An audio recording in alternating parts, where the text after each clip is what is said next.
Hi everybody, welcome to 2 Off the First. It is July the 11th, 2023. I'm Ryan Ballangy. It's good to have you with us. It's been a while since we've done a video show, but we have a lot to talk about today in the context of the hearing in the Senate Hart Building from the Permanent Subcommittee on Investigations that involved Jimmy Dunn, who's one of the independent directors of the PGA Tour's Policy Board, and Ron Price, who is the COO of the organization, the guy up until, well, through this week, will be one of the leaders of the PGA Tour while Jay Monahan remains on his medical break. He returns on July 17th, conveniently after a lot of stuff happens. So today, 10 a.m. On Capitol Hill in the Hart Building, the Permanent Subcommittee on Investigations in the United States Senate got together, and the co-chairs of that between Senator Richard Blumenthal of Connecticut and Senator Ron Johnson of Wisconsin, and a couple of other senators who made appearances, including Josh Hawley from Missouri, who knows nothing about anything, and Senator Rand Paul, who made an interesting point while also making a very strange point about NIL that's getting him roasted today.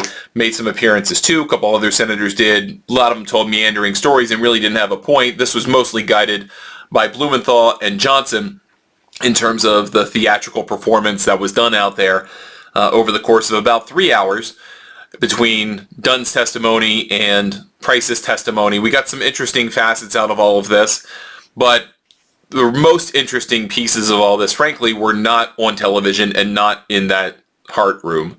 Rather, they were in the 276-page document that was released ahead of the hearing by this permanent subcommittee and its staff regarding what happened in this transaction, or what they basically know about it to this point. Some documentation that was provided under the request of this committee that gives some insight into how these communications happened, who they happened between, talking points, timelines, WhatsApp texts, versions of what amounted to, in the end, the framework agreement, different variants of that, different drafts of that, as it turned out, what the Saudis and PIF originally wanted, and maybe somehow what they were hoping to get out of it. And one of the big takeaways is that Yasir Al-Rumayyan really wants to be a member of Augusta National, was willing to spend basically $10 billion of the PIF money to somehow get a foothold in Augusta National. But we'll come back to that over the course of this show, which we'll try to keep tight, 25 minutes or so, but apologies if we go a little bit deep, because there is a lot to talk about in those 276 pages. And then there are some takeaways, I believe, from all of this that are worth discussing too. So let's try to talk about this in chronological fashion, because I think the chronology of this gets increasingly interesting the more that we find out about this deal. So in the timeline that's kind of offered here in this document, these 276 pages, it really seems to start from initial outreach to these two parties, between these two parties, and then works all the way through to the definitive agreement, the framework agreement, not the definitive agreement. The definitive agreement is what they're titling the potential end agreement here that will bring all this stuff together into what they are now calling PGA Tour Enterprises, which would be a for-profit subsidiary of the 501c6 organization known as PGA Tour. And the legal stuff about that, maybe we talk about that briefly, but there really isn't much there. So I want to do this in chronological order because I think it's fascinating, and I think this is something that really hasn't been talked about enough yet, and we've had a lot of conversation about this, but I think this really, really does matter. So the original outreach happens from a guy named Roger Devlin. He's a British businessman. He owns a company, has done some work with the Saudis, seems to have a relationship with them and the PIF, and he reaches out to Jimmy Dunn. And he reaches out to Jimmy Dunn at least from what we have, let's put that out there, in December 2022. And he introduces himself, explains why he's contacted, and he mentions that Amanda Staveley, we'll get back to her, and Yasir Al-Rumayyan have kind of figured out that they kind of want to make a truce. They want to figure out a way to work together. And so he has been charged with conducting this initial outreach and puts it all out there and kind of a longer-winded email, not a long-winded one, but kind of gives some context. And one of the most important pieces of context that we did not know about going into today was that in November 2020 in Dubai, Rory McIlroy met with Yasir Al-Rumayyan, met with him in Dubai, And that was put together by Roger and Sean O'Flaherty, who is Rory McIlroy's agent. And they apparently had a significant discussion about what maybe their commonalities were, what they could potentially see eye to eye upon. And I think it's worth kind of going through this briefly because this is really the most important part of this email in my view. It says, quote, "It was a very cordial and constructive meeting. His Excellency," who is Yasir Al-Rumayyan, referred to as HE, His Excellency a whole lot.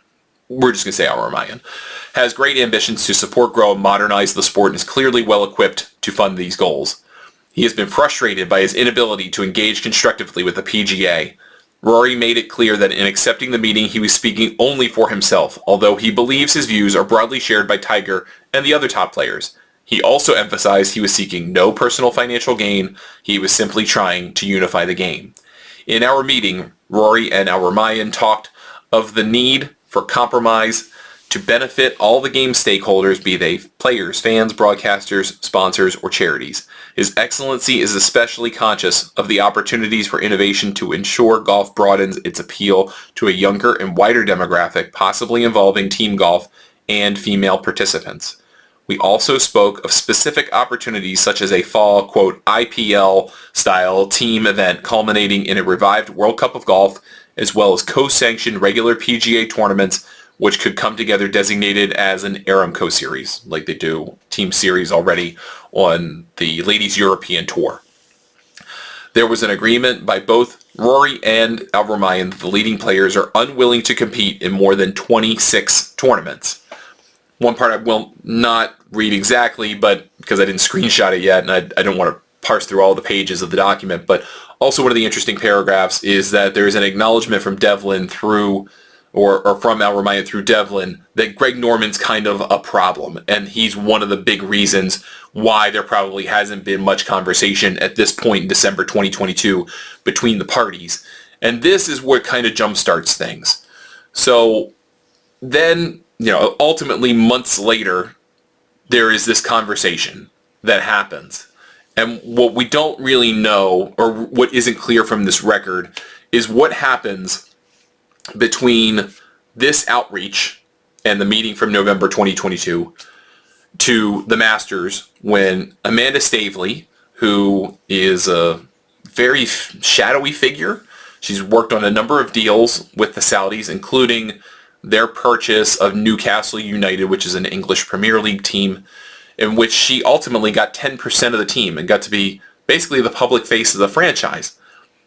And she apparently is one of the people who helped facilitate even this outreach email from Roger Devlin. And what we don't know is what happened before that. At what point did Yasir Al-Rumayyan go to Amanda Staveley and say, look, I want to work something out, and you need to help me with this outreach, because there's obviously a trust component there. What did that look like? Did she try to perform some outreach previously? Was she, through Roger Devlin, orchestrating this meeting between McIlroy and Al-Rumayyan? How did that happen? Is there a relationship with Amanda Staveley and Sean O'Flaherty? I don't know any of those things, and I'm not purporting to know or to kind of cast any aspersions about any of that. But those are the questions I am really interested in after reading all of this documentation today. Because Amanda Staveley has really no connection to golf. I don't even know if she has much to sport other than now her position with Newcastle. So she is trying, it seems like a very bold person who tries very hard to be a very interesting broker in difficult situations, in high-flying, high-wire situations, where anything could happen, it could all go wrong, and she's fearless and doesn't particularly worry about the outcome. And at some point in this process, whenever this was, whether at some point between this note, this email in December 2022 and the Masters in 2023, or whether it was the Masters itself when the Financial Times just last week actually, did a profile on her and started with the anecdote of her walking up to Jay Monahan at Augusta National in the Masters and starting a conversation with him. And seemingly unprompted, no one really knowing what was going on or who she was or why she was there. was that the initial outreach, or was that the culmination of it? Was this happening for a while? Because eventually Jimmy Dunn decides he's going to contact Yasir Al-Rumayyan over WhatsApp. Jimmy Dunn is apparently a very bad, he's not the best typist, not very good with emojis, and he reaches out with exactly what he said he did. I mean, he has been truthful about that piece of this at least, and said, my name is Jimmy Dunn, I'm a board member, maybe we could talk, get together, get to know each other a little bit, and then things kind of start happening from there and snowball in 7 weeks in an agreement signed in San Francisco on May 30th. So the way that this has kind of been initially shared with us was, oh, well, Jimmy Dunn initiated the outreach and we wanted to get to know the other side a little bit. Well, it goes back beyond that. This is probably more of a, not quite a year-long process, but more like a 9-month process. Not a 7-week one. This has been going on for a while. And the players that we don't know, to me, are the most interesting part.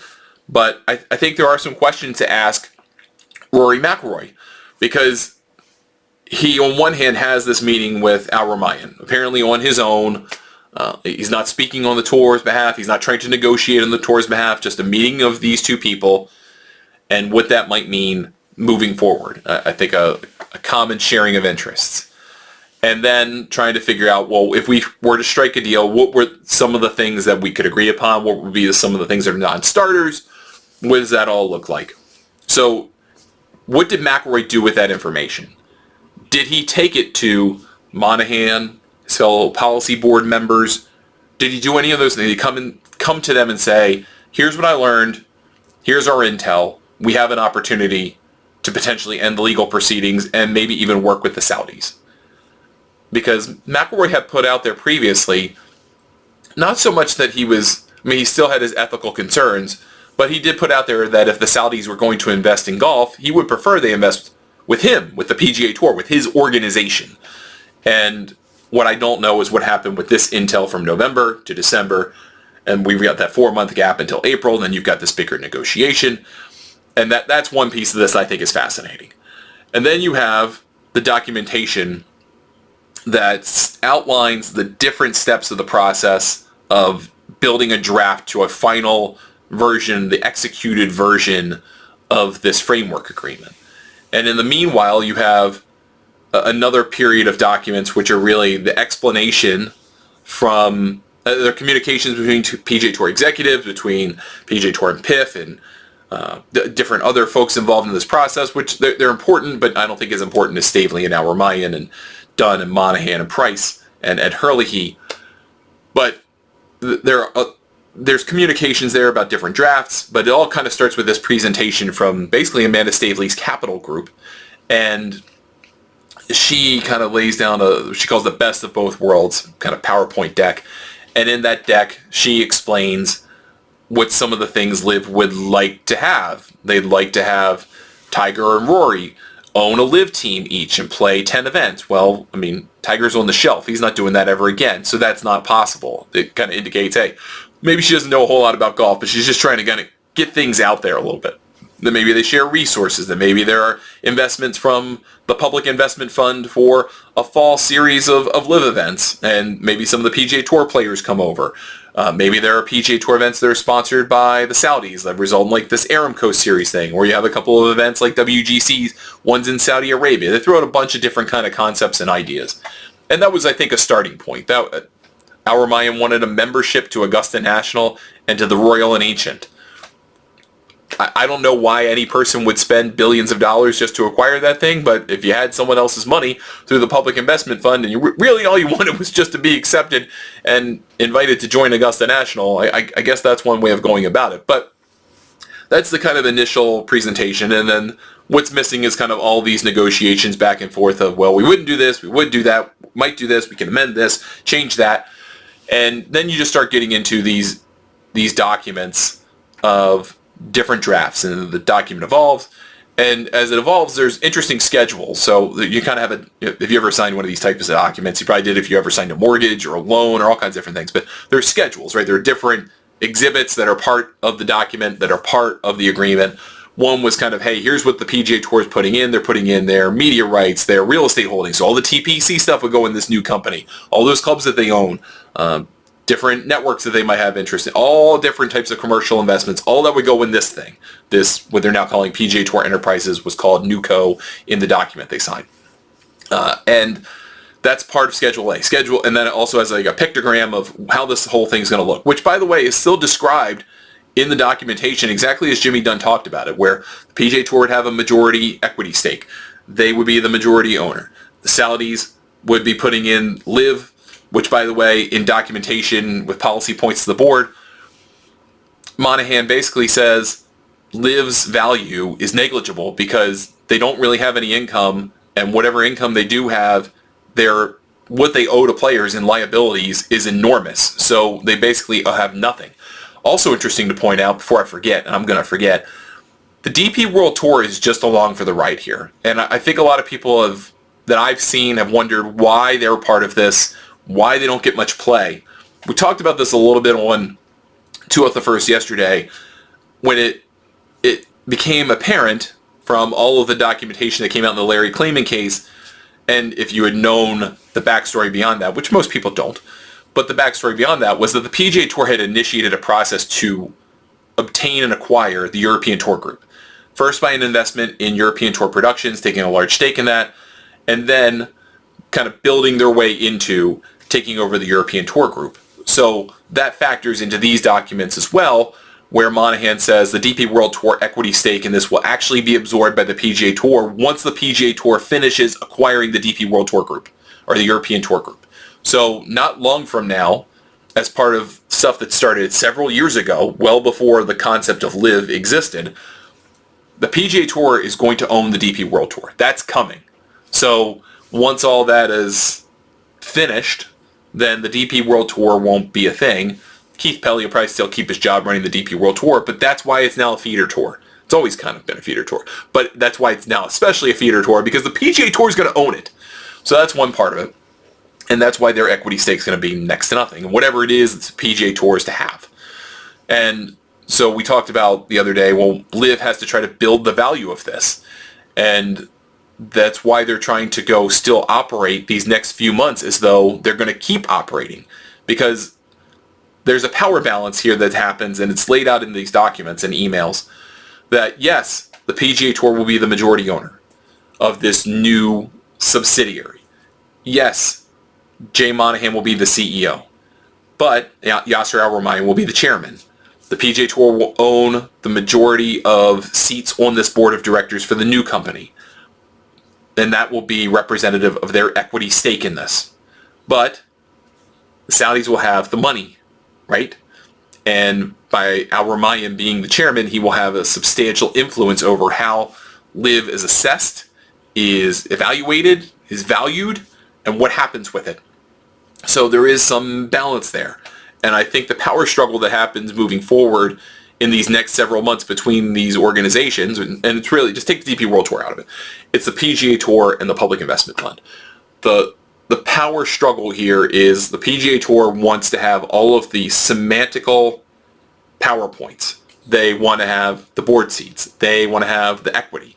They want to have the brand name. They want to have a say in anything that happens because they're the equity majority owner. However, the Saudis have an opportunity to increase the value of LIV if they can figure it out over the next 4 or 5 months. And they have the cash. They also have the chairman's seat on the board. So, on the new board. So depending on how this all works out, they're going to struggle with one another in that way. And the Saudis with the money have a lot of power. And I think that was kind of downplayed somewhat today, but then at other times very much played up, because Price and Dunn both said, LIV kind of set the tour on fire. We were at that was a literal quote, that we are at a kind of point where this is extremely difficult for the tour to continue in this fight, financially speaking. They say in the points that Monahan was supposed to deliver in the talking points in this initial call, unveiling everything to the policy board and some other stakeholders, but especially the policy board, that the Saudis were willing to invest another $5 billion in LIV. So the Saudis were willing to throw $10 billion at LIV and not make a single dime on it yet. That's how far they were willing to go. That's that's pretty hard to beat. But I think at the end of the day, this arrangement comes down to the same thing we talked about on June 6th. The same tweet I sent back then, which is the Saudis didn't want discovery and didn't want the challenge of sovereign immunity that they had lost to be undermined. That would be a long-running case. The cost didn't matter, but that mattered. The PGA Tour didn't want to deal with the cost of it anymore. They were also under antitrust problems, and all of the stuff that maybe they didn't want to come out about how they operate would come out in Discovery 2. Everyone would lose in terms of reputation. The PGA Tour would lose financially. That's it. That's what it comes down to. Were it not for this court ruling that the Saudis would have to subject themselves to Discovery, I don't think any of this happens. I really don't. And that, I think, is probably the catalyst for all of this. Is once that happened, this thing started to move much more quickly. And there was some conversation about why this was so secretive. I think that the PGA Tour has a sympathetic viewpoint from Ron Johnson, who time and again tried to kind of explain away this relationship with the Saudis, understanding that there are and remain ethical issues with the Saudi government and the Saudi regime, but trying to put that aside and to say, but the PGA Tour was backed into a financial corner. They had no choice but to do this deal. Kind of who are we to get in the way? And I think he's going to continue to see that, but Senator Blumenthal, chair of the committee, also said, we're going to keep looking into this. There's stuff we don't know. There's stuff we need to know. And I think there are genuine questions about all of this. I think it all kind of stems from how this happened and why this was done in secret. Ron Johnson tried to explain it away as Jimmy Dunn stumbled over the answer because they don't have a good public answer for this. As, well, we just had to keep it quiet or otherwise, might leak out. And I don't think that was necessarily the case. I think the Saudis would keep everything secret. They keep their investments secret. They have no reason to make it public. And the tour was going to keep it secret because they only had a few people involved. So I don't buy that excuse. And I don't think it's really that big of a deal, but there's a lack of a good answer, and that Ron Johnson had to come up with, well, the lawyers would want to get paid their billable hours to work it out, right? Okay, if that's the best you came up with, that's not very good. But Dunn then said he wished he had kind of put it all out there for the players, that they had seen it, they had seen what the agreement actually was, what it did, what it meant, instead of what they ultimately rolled out on June 6th with what they called a softball interview with CNBC, because that's what CNBC does, and all of the outreach they did to the players and different stakeholders, and they absolutely got wrecked. They did a terrible job that day, and frankly, they haven't done a very good job since. So they've been backtracking ever since. They've been on the back foot about this. And I found all of that dynamic very interesting, but I still don't really have a clear explanation of why this thing was so secret, why Rory McIlroy, Tiger Woods, and no other player knew about this deal. I also want to know what their reactions are to now having seen this documentation that they are or were used in a way as poker chips in the initial, at least live version of the negotiation. I'm sure the PGA Tour, well, I'm not sure. I don't really know anymore. But maybe the PGA Tour said right away, as soon as they saw that bullet point, we can't do that. We're not doing that. Those guys would have to agree to it. Same thing with Augusta National, same thing with the R&A. But it did seem to me that this came together based on common shared failures, common interests, and that they were both kind of in a tough spot. The PGA Tour was in a tougher spot, so they had to acquiesce, but they were given some sense of a victory, right? But what the Saudis really wanted was to be involved in golf. They wanted this investment. They wanted to be invested in the PGA Tour and in golf. They want a seat at the table, if not several seats at the table. And now they've got that if they execute this whole thing. So all of that kind of became clear. I do think some other interesting things of note. Again, I want to hear from McIlroy and Woods about this. I thought the Schedule B on one of the drafts, it doesn't make it in the final agreement, but the Schedule B is really interesting because it's a bunch of things that are supposed to happen for LIV players come December 1st of 2023. And some of those were that the LIV players would not be suspended by the DP World Tour PGA Tour anymore. They would retroactively get points for their official World Golf Ranking event, official World Golf Ranking points retroactively. They would get retroactive points for any events they could compete in on the DP World Tour PGA Tour. They would get spots automatically in the majors for the top 24 players on LIV from 2023. And there were some other things involved there. All of that got scratched out. None of that happened in the end. But the interesting thing there is that there's this idea that this is why the OWGR points never came. Because the PGA Tour and the DP World Tour could effectively control it. Because they're on the board. They had a part of it, right? And yeah, they might have recused themselves, but that doesn't mean anything. All the people involved could have said no at their request, at their behest. So I thought that was an interesting piece of it. So we've got a lot to spin through moving forward, but I think the one final interesting potential takeaway of all of this, and it's not been much discussed because I don't think people entirely understand it, but I'm wondering if TGL, the golf league that Rory McIlroy and Tiger Woods have started and they own with as part of tomorrow TMRW Sports, I wonder if they have some leverage here. Tiger has been very noticeably quiet about all of this. The only times he has spoken, and the one time he spoke, which was to say about these Larry Klayman documents trove, I never saw these talking points that the PGA Tour was going to hand to me to disparage the Saudis and all that stuff, and I'd never seen it till today. That's the only thing we have heard from him, other than through proxy of TGL announcing that 2 franchises have been sold, one in Boston, one in Los Angeles, and any kind of news about that. Which leads me to believe there's an opportunity here for Tiger and Rory. They can go and say, look, we're going to get the top players. We're going to get them together. We're going to co-own this. We're going to go get our equity investment. We're going to run it ourselves and pay ourselves, and we're going to screw all of you out of this. And the reason I think that is at least remotely, not likely, but remotely possible, is because the PGA Tour pays effectively 50% of the money they've brought in out to their players, right? They've got staff, they've got tournaments, they've got all this stuff that doesn't result in money going directly to the players. They also are setting themselves up to have their own equity. Now, the players might get equity. We don't know if that's going to happen. That's probably a big sticking point in all this for whatever happens next. What does that look like? Does it go to players? Do they get kickbacks? All these different financial compensation instruments that could happen to assuage the players and maybe make them think twice about this. But if that proves difficult, they could use TGL not to just be a screen golf league, but they could set up their own golf league. And they could set it up to be outdoors, indoors, whatever they want. They could play as many times as they want. And I guarantee you that if enough of them got together, the majors would say, yeah, we'll invite you. We'll let you play. So is it possible that TGL can be a bargaining chip here for whether that's future equity, whether that's payment, what does that look like? And I don't think that's been acknowledged enough, and I don't think it's understood enough. But I think it's something you have to think about, and that's one of those things we might not know the full extent of yet, but I promise you, you want to know. You will want to know. So that's where I leave things here. We're going to have more hearings about this, apparently, whenever that happens.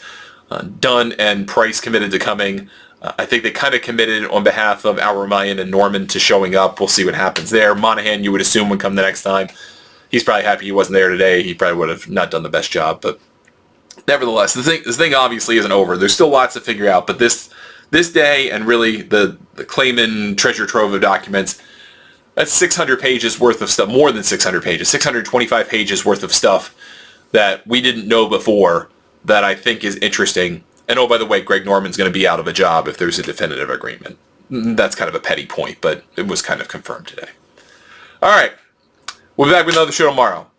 We've got a lot to go down the road toward the Open. We've got plenty of golf this week. We've got a Scottish Open. We've got a Barbasol Championship. We'll try to talk about that next time we're on the air. Just lots going on in the world of golf, as you know. So thank you for watching. Thank you for listening. If you catch us as a podcast and you're on a platform that lets you do it, leave a 5-star review. Leave a comment. Helps us reach more people. If you're watching on YouTube, smash that like button. Consider subscribing to our channel. If you're watching on our website or somewhere else, thanks for spending some portion of your day with us. We'll be back tomorrow with another show. Thanks to our friends at Swannies Golf and Club Choice Ireland for all of their support. We know we didn't get to them today. Probably not so much to talk about in between all of these legal and political matters, but once we get back to talking about golf, we'll include them too. I'm Ryan Ballingy. Thank you for watching or listening. We will talk to you next time on 2 Off the First.